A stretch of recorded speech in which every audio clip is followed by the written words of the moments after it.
Hello and welcome back to the Kerry Garden Show. Alan Finn back with you here again in Boyles of Killorglin, and I'm joined by our Spanish expert here and the manager of Boyles Garden Centre, which is looking fabulous, by the way. Miguel, you're very welcome to the show again. Thank you. Welcome. You are welcome to. Absolutely, absolutely. It's always a pleasure. Centre. It's always a pleasure, and as I said, it's looking fantastic. It's a beautiful with the place.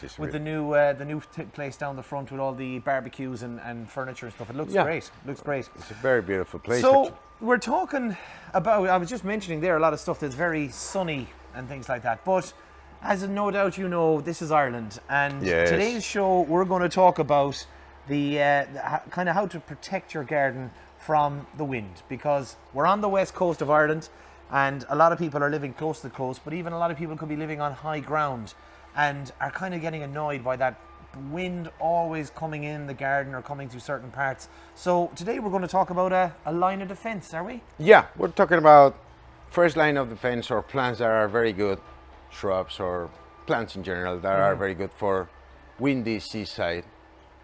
And the second line of defense, or plants that you can place after the ones that are protecting, that are good as well for windy places. Not as good as the first ones, of course. Okay. But they can be settled in those windy areas. Yeah. And you know, the wind here just can smash everything. It can come from all directions. Yeah, all exactly. directions is the one thing so about it. it's some places that no matter what you try, you fail. And it's not because it's just the wind. Yeah. Or if it goes that shape. Yeah. If it bends around, around a bunch of stuff. Like a very easy. But obviously people can kind of try and design their gardens as best they can to give it as good a chance of kind of preventing wind. So the first thing that comes to my mind anyway, I'm thinking, is the big tall fellas, trees. Trees. We're talking about Acer pseudoplatanoides. So Acer, but not any type of Acer. It's pseudoplatanus. Okay. It's one variety of Acers. We don't have it here. We have sold them all already. Okay, right. They're all done. Okay. They are. People know. They do their work. They do their homework and they search and they do their research, and they have been flying. The white thorns, crataegus, Paul scarlet, very good for very windy areas. Very, very good plants. Sorbus, not the Sorbus acuparia, the one, rowan, not the mountain one. The Sorbus lutescens, and another one I don't remember now. Not the acuparia. The acuparia that you find here is not good for that. It's the lutescens, the intermedia, Sorbus intermedia and Sorbus lutescens are very good for those windy areas, right? And then a whole lot of Latin names in there now. It's just well, Sorbus, they're called Sorbus here. Sorbus, actually. okay, it's a common name. So is that Sorbus. would be a lot of people. Yeah, would know but like the that. most common one is the acuparia. Okay. Which is the mountain one, or that's not good for that area. Okay. So it will be the intermedia and the area that are good for the lutescens, that are good for those very windy seaside. The Pinus nigra de maritima, that's a very good tree, maybe not for hedging because it grows very big, but it's good for protecting as well. And it grows very good in seaside. And obviously, because then being by the sea, one thing that comes into it is, of course, the fact that there's a lot of salt. They're going to get bombarded with salt, so that you really kind of have to have hardy trees and hardy plants and shrubs, really, don't you? Exactly. Some plants that are good for inland windy areas are not good for seaside windy areas because the sea, the breeze, the wind is salty, and they just burn them out. And that's why you have to be very careful. Even what we were saying about the Sorbus is plenty different varieties of Sorbus. So you have to find the right one for those places. Don't buy the mountain one. And we have, that will be a second line of defense, Salix. Okay, Salix. So this it's like a willow. It's like a willow, really, isn't it? Yeah. Yeah. That will be probably not the best one, but Salix are very good for second line. Okay. Like the Betula you have on your side. Now the Betula as well too. Now this looks like a big guy. This is the one with the silver bark normally as it gets older. Yeah. Well, that's a different one. That's a different. The white one has a white bark actually. Oh, white bark. This one, that's white beech in the that's the Betula, the pendula. They will be overhanging a little bit. Oh, okay, right. That would be for the second line. Right. Hedging. Do you want to do hedging in first line? Rosa rugosa. Okay, we just featured it there recently, yeah. Yeah, that's a very good one. And you can mix colors and do a colorful hedging if you want. You can go to to Elaeagnus Evignae. Very, very good as well for hedging if you want a nice hedging in front of the sea. Those are probably your plants. So that'd be like the real formal hedging. Yeah. So that'd be the ones that look very kind of, you can line them up along a wall or along a back part of your garden. Yeah, you know exactly. Any hedging you want to do, they will be, these fellas, they will be really good. Rosa rugosa is wonderful when you mix colors and they are in full bloom. Even with the wind, it makes a very, very nice, visual, sweet movement, you know, very, very sweet. Then you have a few shrubs like Senecio. Well, you can do a Pyracantha hedging as well. That would be good for first line. The Pyracantha, yeah. This is the fella that always he's always getting me with his little spikes and stuff. And of course, we'd all know the orange berries that are on this one. This one's called an orange charmer. But the Pyracantha is good. It's also good for security. Yeah, you know what I mean. If you were kind of worried about an area that might have some kind of livestock or anything like that, this will kind of put them off. If you want to keep youngsters out of your garden. Or youngsters as well too. You're being really mean. Here's me talking about wildlife, but if you want to keep the neighbours out. Yeah. If you want to keep the neighbours out. Yeah. But that's a very popular plant, shrub as well, a hedging plant nice. that you'd see a lot around the place. And of course you have the leaf, the waxy leaf of the Elaeagnus Evignae. That's a very hardy and that performs well everywhere. Everywhere, yeah. But it can do very well in hedgings in front of the sea. In front of the sea, yeah. And as you've got the two-tone kind of leaves, the yellow the and the green and the Evignae, the cross with Evignae, that's the interesting one. Is plenty of varieties of Elaeagnus as well. Yeah. And that's the Evignae. Okay. It's a mix, it's a cross. Elaeagnus by Evignae, that's a different plant. All right, and it's called Maryline. Well, this one variegated one in particular is Maryline. There's plenty of varieties of Evignae as well. It's a small little, they start. It's not only one variety of every plant, it's just there are like 20 of every different colors, different patterns of growth. Then you have a few shrubs. Olearia. Olearia, very good, very good. Yeah. For those areas. So again, we're talking, it's got the waxy green leaf, the dark green. Olive tree style leaves. Yeah. And it's of course you'd say that being the Spanish man. Olive tree style. They have the same looking. Yeah. Even the branches. Look at the new branches of an olive tree. Yeah. And they perform splendid. Yeah, they do very well in first lines of defense. And it says here that it does also flower May to June in white. It does. Yeah. It does. Wow. So that'd be a beautiful thing. I can't quite see many buds coming through just yet. One or two here. But they will be flowering soon. So that's another good one to have. Yeah. That's the second line, Sambucus. Sambuca? Oh no, come on, too early. No. It's too early.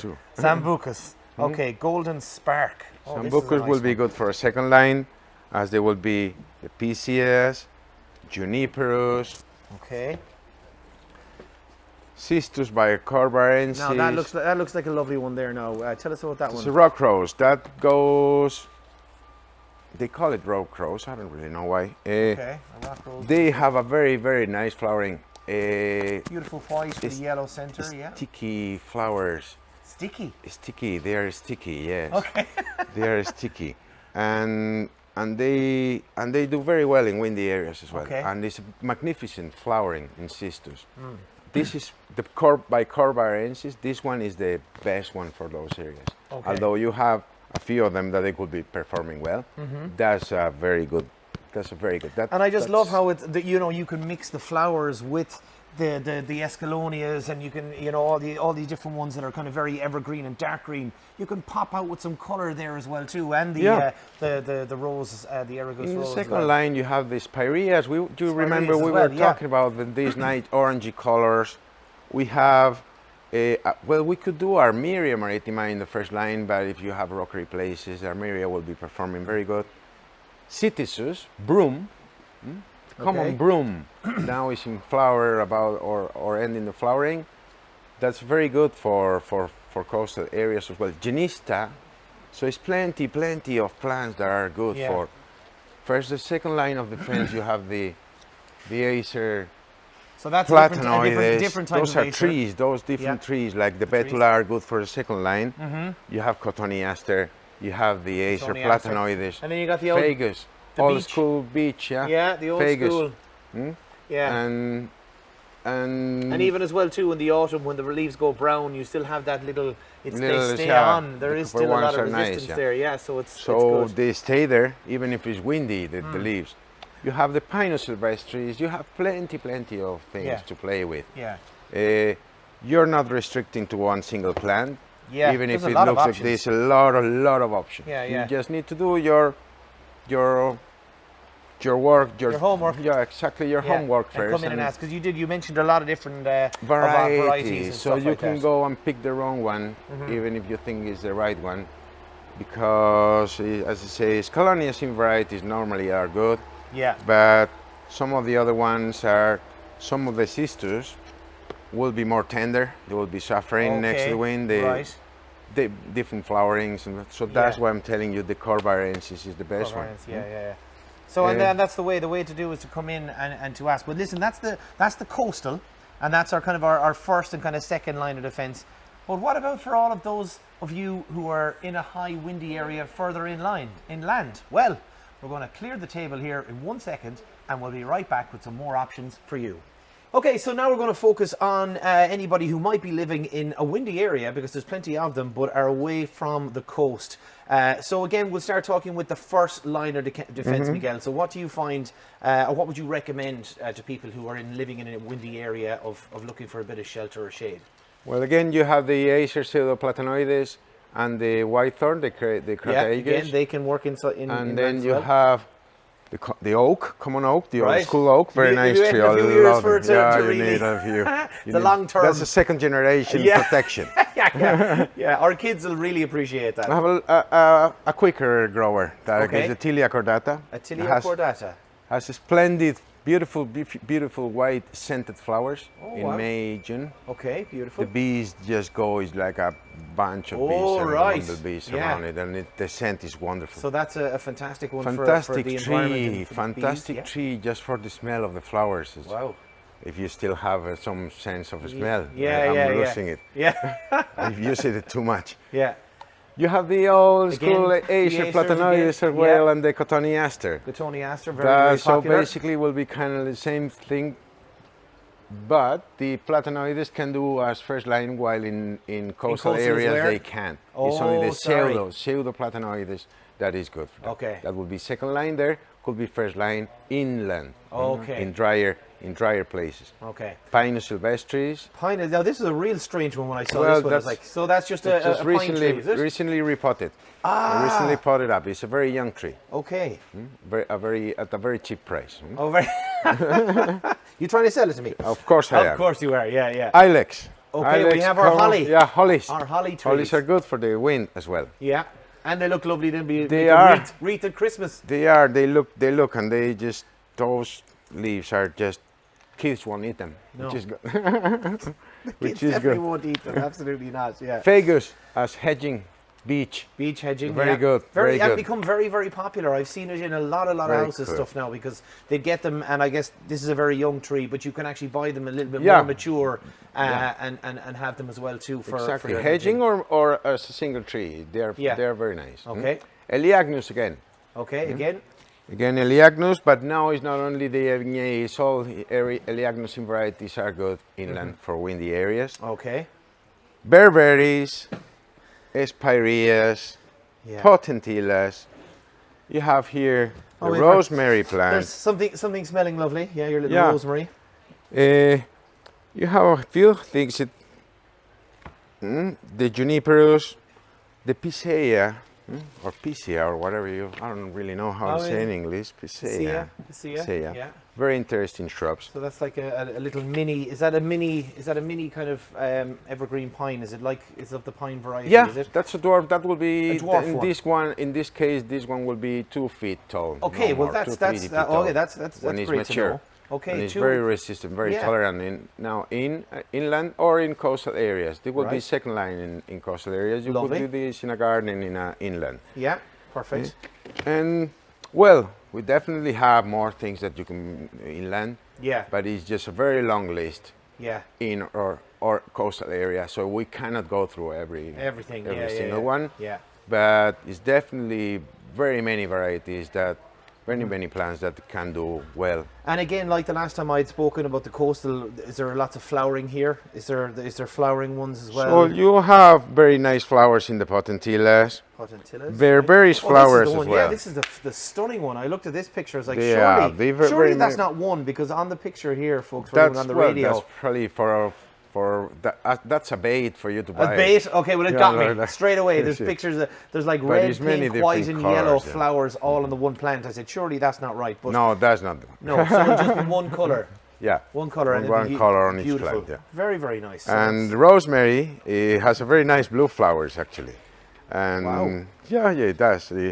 And the berberis as well. Now, is this orangey. Could I throw this on a leg of lamb as well? Yeah, you can. You perfect. should. You actually should. You Lovely. actually should. Lovely. Mm-hmm. And a few more things that can be used.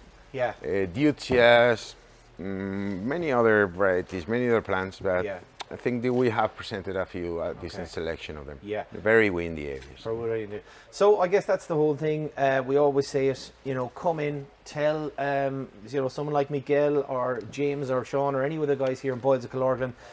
Tell them what your issue is. What direction even the wind was coming from might even help. Yeah. But if there's just an area, take a photograph, say this is how much space I've got, what do you recommend? There's a lot of people looking to build up. Some people are having kids and they might want to kind of block it off a little bit, or other people are looking for privacy and just being able to sit out a little bit more. So there's lots of different reasons why protecting your garden from the wind or hedging and stuff like that is a good idea. So call in and have a chat, and basically that's it. Take pictures. And take pictures. We love to see pictures. Right. And that is what we'll always ask for. So questions, pictures,